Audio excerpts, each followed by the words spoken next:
हम बनाएंगे रमजान स्पेशल और बहुत ही ज्यादा पसंद आने वाले एकदम मार्केट स्टाइल पफ पैटिस की जबरदस्ती रेसिपी, जो बनेंगे ढेर सारी लेयर्स वाले, जो बनाने में इतने इजी कि आप इसे बनाते नहीं थकेंगे। इनकी ये खास बात यह है कि इन्हें हम बनाएंगे बिना सोडे के, बिना बेकिंग पाउडर के और बिना ओवन के, जो बनेंगे एकदम से धमाकेदार।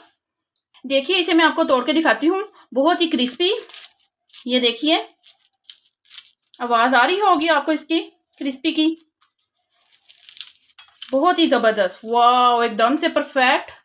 पैटिस तो आपने पहले भी बहुत से खाए होंगे, मगर इस तरह के पैटिस आपने पहले कभी नहीं खाए होंगे। ये देखिए आप इसकी लेयर्स चेक कर सकते हैं। चलिए बनाना शुरू करते हैं आज की अपनी न्यू रेसिपी। बिस्मिल्लाहिर्रहमानिर्रहीम। अस्सलाम वालेकुम गाइस, कैसे हैं आप सब। Welcome to my channel. आप हैं इस वक्त एमन फूड सीक्रेट के साथ। चलते हैं आज की अपनी न्यू रेसिपी की तरफ। आज हम बनाने जा रहे हैं रमज़ान स्पेशल पफ पैटिस की रेसिपी। तो चलिए शुरू करते हैं। मज़ेदार से पफ पैटिस बनाने के लिए यहाँ पर हमें चाहिए, सबसे पहले हम यहाँ पर लेंगे एक बड़ा सा बर्तन। 2 कप यहाँ पर लिया है मैंने मैदा, ये इसमें जाएगा। ये इसमें जाएगा हमारा दूसरा कप। अगर आप इसे टोटली मैदे से नहीं बनाना चाहते तो आप इसमें 1 कप गंदम का आटा और 1 कप इसमें मैदा शामिल कर लीजिए। टेस्ट के अकॉर्डिंग इसमें जाएगा नमक। आधी छोटी चम्मच यहाँ पे ली है मैंने अजवाइन। इसे हम हाथ से अच्छे से मसल लेंगे और इसमें हम डाल देंगे। पफ पैटिस को एकदम से क्रिस्पी और क्रंची बनाने के लिए 3 खाने वाले बड़े चम्मच इसमें जाएंगे ऑयल के। ऑयल से जो हमारे पैटिस है वो बहुत ही ज़्यादा क्रिस्पी बनेंगे। हाथ की मदद से सभी चीज़ों को अच्छे से मिक्स करेंगे। अच्छे से आपने इसे मिक्स करना है ताकि जो ऑयल हमने डाला है वो मैदे के रेशे रेशे में अच्छे से चला जाए। अच्छे से मिक्स करने के बाद आपने इस तरह से मुट्ठी बांध कर देखना है कि आपका जो आटा है वो अच्छे से बन रहा है। अगर तो बन रहा है तो इसका मतलब है कि आपने जो ऑयल डाला है वो एकदम से परफेक्ट है। और अगर जो आपका आटा है वो बिखर रहा है तो आप थोड़ा सा ऑयल इसमें और शामिल कर लीजिए। ये देखिए मेरा आटा एकदम से परफेक्ट जो है वो बन रहा है, तो इसका मतलब है कि जो मैंने इसमें ऑयल डाला है वो एकदम से परफेक्ट है। साथ ही यहाँ पर लूंगी मैं पानी, थोड़ा थोड़ा करके हम इसमें डालेंगे और इसका हम एक सेमी सॉफ्ट आटा गूंद लेंगे। एकदम से सारा पानी आपने नहीं डाल देना, थोड़ा थोड़ा करके आपने डालना है। ये लीजिए एकदम से सेमी सॉफ्ट जो आटा है वो यहाँ पर हमने गूंद लिया है। इसे हम कवर करेंगे और 10 मिनट के लिए इसे हम रेस्ट पर रखेंगे। चलिए फटाफट से चलते हैं अपने अगले स्टेप की तरफ। यहाँ पर हम लेंगे एक पैन, 1 चम्मच इसमें जाएगा ऑयल का। गैस को करेंगे हम ऑन। यहाँ पर हम तैयार करेंगे पैटिस के लिए जबरदस्ती स्टफिंग। ऑयल हमारा यहाँ पर अच्छे से गर्म हो चुका है। आधा चम्मच यहाँ पर लिया है मैंने जीरे का, ये इसमें जाएगा। जीरे को यहाँ पर हम हल्का सा भून लेंगे। 1 स्मॉल साइज का यहाँ पर लिया है मैंने प्याज, इसकी मैंने ब्रीक कटिंग कर ली है, ये इसमें जाएगा। प्याज को यहाँ पर हमने सिर्फ हल्का सा नरम करना है। 2 यहाँ पर ली है मैंने ब्रीक कटी हुई हरी मिर्चें, ये इसमें जाएंगी। हल्का सा इन्हें हम फ्राई करेंगे। 1 प्याली यहाँ पर लिया है मैंने बॉईल किया हुआ चिकन, इसे मैंने शेडेड कर लिया है, ये इसमें जाएगा। इसे भी हम सभी चीज़ों के साथ 2 मिनट अच्छे से भून लेंगे। आज हम बनाने जा रहे हैं चिकन एंड वेजी पैटिस की रेसिपी। बहुत ही मज़े के ये जो पैटिस हैं रेडी होते हैं। आप इन्हें टोटली चिकन से भी बना सकते हैं। अगर आप चिकन पसंद नहीं करते तो आप इन्हें टोटली वेजिटेबल से भी बना सकते हैं। आधी प्याली यहाँ पर ली है मैंने ब्रीक कटी हुई शिमला मिर्च, ये इसमें जाएगी। थोड़ी सी इसमें जाएगी बंद गोभी ब्रीक कटी हुई। टेस्ट के अकॉर्डिंग इसमें जाएगा नमक। आधा छोटा चम्मच यहाँ पर जाएगा पिसी हुई लाल मिर्च का। आधा छोटा चम्मच यहाँ पर लिया है मैंने पिसी हुई काली मिर्च का, ये इसमें जाएगी। आधा छोटा चम्मच यहाँ पर लिया है मैंने पिसा हुआ गरम मसाला, ये इसमें जाएगा। अच्छे से सभी चीज़ों को मिक्स करेंगे। नमक और मिर्च आप अपने टेस्ट के अकॉर्डिंग कम या ज़्यादा कर सकते हैं। 2 मिनट सभी चीज़ों को हम अच्छे से पका लेंगे, क्योंकि चिकन तो हमारा पहले से बॉयल था तो उसको ज़्यादा पकाने की ज़रूरत नहीं है। और सब्जियों को यहाँ पर हमने बहुत ज़्यादा नहीं कुक करना, क्योंकि ज़्यादा कुक करने से इनका जो क्रंच है वो ख़त्म हो जाता है। बस 2 मिनट इन्हें हम अच्छे से भून लेंगे। ये लीजिए 2 मिनट सभी चीज़ों को यहाँ पर मैंने अच्छे से भून लिया है। गैस को करेंगे हम ऑफ और स्टफिंग को यहाँ पर हम ठंडा होने के लिए रखेंगे। जब तक हमारी जो स्टफिंग है ठंडी होती है, चलते हैं अपने अगले स्टेप की तरफ। यहाँ पर हम लेंगे एक छोटा सा बाउल। 2 चम्मच यहाँ पर लिया है मैंने कॉर्नफ्लोर। कॉर्नफ्लोर आपने वही वाला लेना है जो हम सूप वगैरह थिक करने के लिए इस्तेमाल करते हैं। और 4 चम्मच मैं इसमें डाल दूंगी ऑयल के। इसे हम अच्छे से मिक्स करेंगे और इसका एक थिक सा बैटर सा बन जाएगा। अगर आपके पास कॉर्नफ्लोर ना हो तो आप इसकी जगह पर मैदा भी इस्तेमाल कर सकते हैं, लेकिन जो कॉर्नफ्लोर है वो ज़्यादा बेटर रहेगा। ये देखिए बिल्कुल इस तरह का आपने रेडी करना है। इसे हम रखेंगे साइड पर और चलते हैं आटे की तरफ। आटे को यहाँ पर रखे हुए 10 से 15 मिनट हो चुके हैं।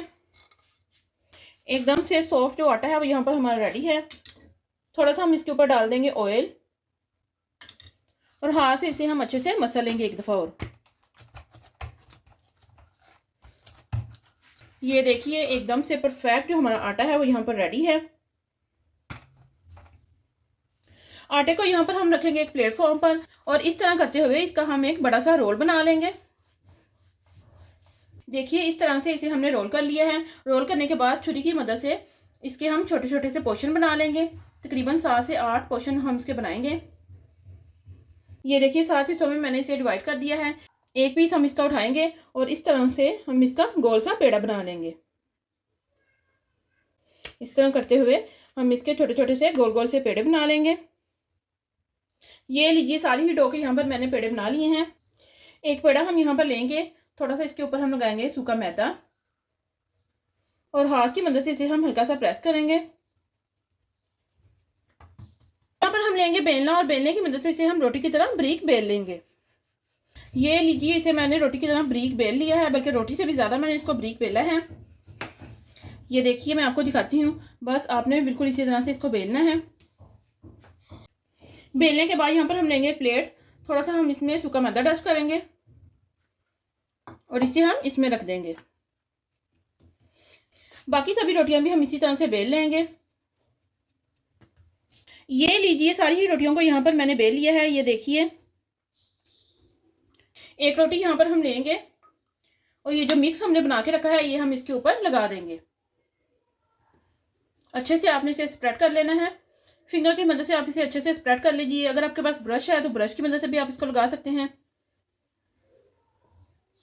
मिक्स अच्छे से लगाने के बाद इसके ऊपर हम थोड़ा सा डस्ट करेंगे सूखा मैदा और इसके ऊपर हम लगा देंगे दूसरी वाली रोटी। तमाम प्रोसीजर आपने ऐसे ही करना है और सारी रोटियां आपने इसी तरह से एक दूसरे के साथ चिपका देनी है। फिर से हम इसके ऊपर लगाएंगे ये मिक्स। ये लीजिए सारी ही रोटियां यहाँ पर मैंने अच्छे से चिपका ली हैं। अगर आपकी कोई रोटी छोटी बड़ी हो रही है तो हाथ से हल्का से इसको खींच लीजिए और सबको इक्वल कर लीजिए। इस तरह से सभी रोटियों को जोड़ने के बाद बेलने की मदद से इसे हम फिर से एक दफ़ा अच्छे से बेल लेंगे। देखिए एक दफ़ा फिर से मैंने इन्हें बेल लिया है और जो हमारी रोटी है वो काफ़ी बड़ी हो चुकी है। इसके ऊपर हम लगाएंगे ये वाला बैटर जो हमने बनाया था। बैटर लगाने के बाद इस तरह से इसे पकड़कर हम रोल की शेप दे देंगे। ये देखिए आपने भी बिल्कुल ऐसे ही करना है। दोनों हाथों से पकड़कर आपने इसका रोल बना लेना है। ये देखिए एकदम से परफेक्ट।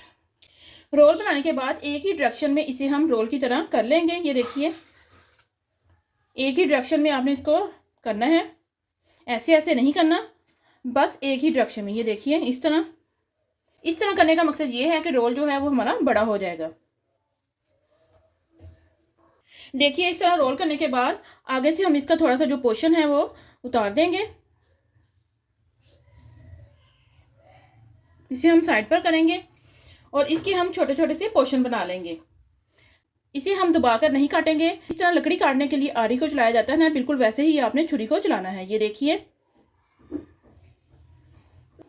इस तरह काटने से जो इसकी लेयर है वो एकदम से परफेक्ट आएंगी। ये देखिए आप देख रहे होंगे सारे ही पीसेस हम इसी तरह से काट लेंगे। ये देखिए इस तरह से आपने इसको आरी की तरह चलाना है, इससे जो आपकी लेयर्स हैं वो दबेगी नहीं। देखिए बहुत ही ज़बरदस्त।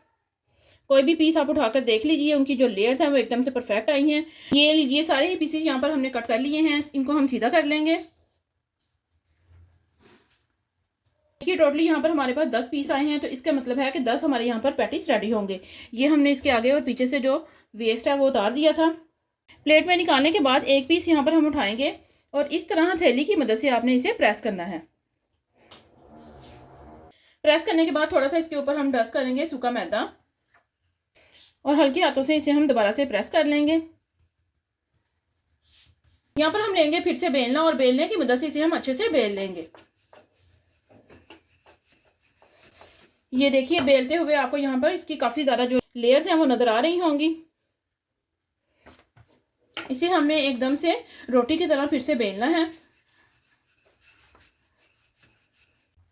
ये लीजिए, इसको यहाँ पर मैंने रोटी की तरह बेल लिया है। रोटी की तरह बेलने के बाद इसकी जो साइडें हैं वो हम अलग करेंगे और इसे हम स्क्वायर की शेप दे देंगे। साइडों से जो हमने कटिंग की है वो हम अलग कर लेंगे। अगर आपके पास पिज़्ज़ा कटर नहीं है तो छुरी की मदद से भी आप इसे काट सकते हैं। ये देखिए, इसे हमने स्क्वायर की शक्ल दे दी है। इसमें हम रखेंगे मज़ेदार सी स्टफिंग। 2 चम्मच भरकर आप रख लीजिए। स्टफिंग रखने के बाद इसकी साइडों पर हम फिंगर की मदद से पानी लगाएंगे हल्का सा, ताकि ये अच्छे से बंद हो जाए।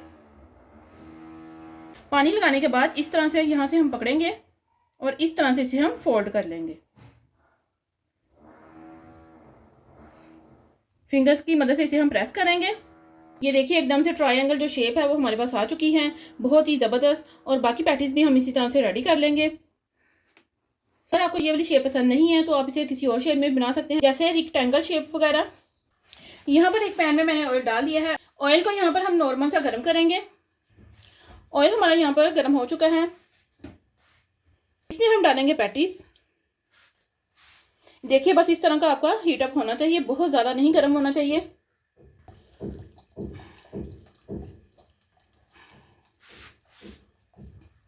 चम्मच की मदद से इस तरह से ऑयल हम इसके ऊपर डालेंगे, ताकि जो इसकी लेयर्स हैं वो निकलें। गैस आपने मीडियम रखनी है। एक तरफ से हल्का सा फ्राई होने के बाद इनकी साइड हम चेंज करेंगे। वाह, एकदम से परफेक्ट। देखिए, बहुत ज़्यादा इनमें लेयर्स आ रही हैं। चम्मच की मदद से आप इन्हें उल्ट पुल्ट करते रहिए।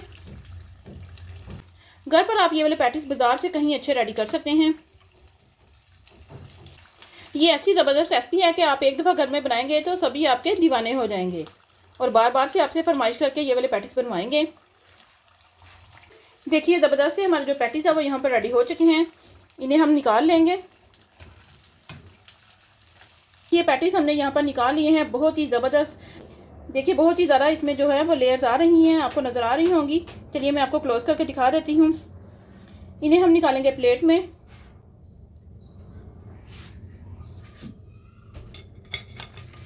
बहुत ही खस्ता और क्रिस्पी हमारे जो पैटीज हैं वो यहाँ पर रेडी होंगे। सेकंड बैच आपने कढ़ाई में उसी वक्त नहीं डाल देना। ऑयल को पहले हल्का सा ठंडा कर लीजिए, फिर आप इसमें डालिए। वैसे बेहतर यही है कि आप एक एक करके पैटीज को तलिए। छोटे चम्मच की मदद से इसके ऊपर भी हम ऑयल डालेंगे। अगर आपको मेरी मेहनत और वीडियोस अच्छी लगे तो प्लीज़ चैनल को सब्सक्राइब करें, लाइक करें और ज़्यादा से ज़्यादा शेयर करें। अगर आप इन्हें फ्राई नहीं करना चाहते तो आप इन्हें बेक भी कर सकते हैं 180 डिग्री पर 15 मिनट के लिए। आज के जो हमारे पैटीज हैं वो बहुत ही हमने कम मसालों से तैयार किए हैं। फाइनली गाइस, आप देख सकते हैं कि मजेदार से हमारे जो पैटीज है वो यहाँ पर रेडी हो चुके हैं। बहुत ही जबरदस्त इनकी लुक आ रही है। साथ यहाँ पर रखी है मैंने इमली आलू बुखारे की चटनी। आप इसे केचप के साथ भी सर्व कर सकते हैं। बहुत ही जबरदस्त इनकी लुक आ रही है। देखिए, इसे मैं आपको तोड़ के दिखाती हूँ। बहुत ही क्रिस्पी, ये देखिए, आवाज आ रही होगी आपको इसकी क्रिस्पी की। बहुत ही जबरदस्त, वाह, एकदम से परफेक्ट। पैटीज तो आपने पहले भी बहुत से खाए होंगे, मगर इस तरह के पैटीज आपने पहले कभी नहीं खाए होंगे। ये देखिए, आप इसकी लेयर्स चेक कर सकते हैं। ढेर सारी लेयर्स वाले हमारे जो पैटीज हैं वो यहाँ पर रेडी हुए हैं। चिकन पफ पैटीज आप घर पर बाजार से कहीं बेहतर तैयार कर सकते हैं। देख के तो गाइस आपके मुंह में भी पानी आ रहा होगा। बहुत ही जबरदस्त, बहुत ही क्रिस्पी और क्रंची हमारे जो पैटीज हैं वो यहाँ पर रेडी हुए हैं। आप भी हमारी इस रेसिपी को जरूर ट्राई कीजिएगा और हमें कमेंट में बताइएगा कि आपके पफ पैटीज कैसे बने।